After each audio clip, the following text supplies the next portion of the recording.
અને વાત એટલી છે કે જે સારું જીવન જીવતા હોય, ધર્મમય જીવન જીવતા હોય, એની રક્ષા કરવા ભગવાન પણ આવે ને. વ્યાસને બોલાવ્યા નહોતા, પણ વ્યાસ ભગવાન સામે ચાલીને એની રક્ષા કરવા આવ્યા. અને આજની તારીખમાં પણ આપણી રક્ષા કરવા સ્વયં ભગવાન ન આવે તો કોઈ માણસ દ્વારા પણ ભગવાન રક્ષા કરે ને. જીવનમાં મારે એ વાત કેવી છે, હું વન વે વાળો માણસ નથી, ટુ વે ગાડી ચલાવનારો માણસ. એટલે કહું છું, આ લોકમાં સુખી રહેવાય એવા બધા જ પ્રયત્ન કરવા, પણ સાથે સાથે એક વાતનું અનુસંધાન મારે તમારે બધાએ રાખવું કે મારે તમારે એક દિવસ આ લોક છોડી એકલા જવાનું છે, ખાલી હાથે જવાનું છે.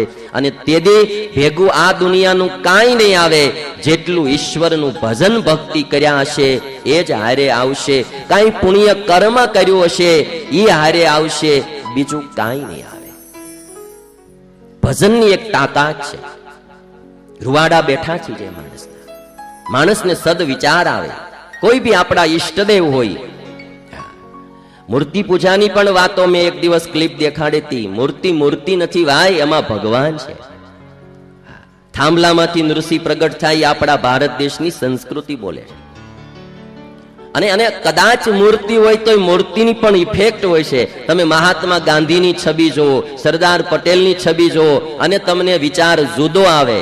અને તમે કોઈ એ રીતના મોળા વ્યક્તિની છબી જુઓ તો વિચાર, છબી ઉપરથી બી ફેર પડે છે, માણસને ભાવનામાં ફેર પડે.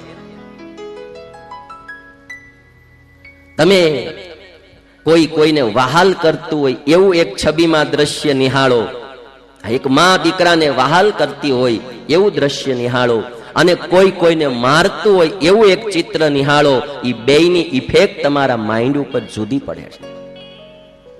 એમ મૂર્તિ, એમાં આપણી ભાવના, એમાં સાક્ષાત ભગવાનની ભાવના કરીને આપણે ભજન ભક્તિ કરીએ, ઈશ્વર અંતે આપણી સહાય કરે ને. એટલે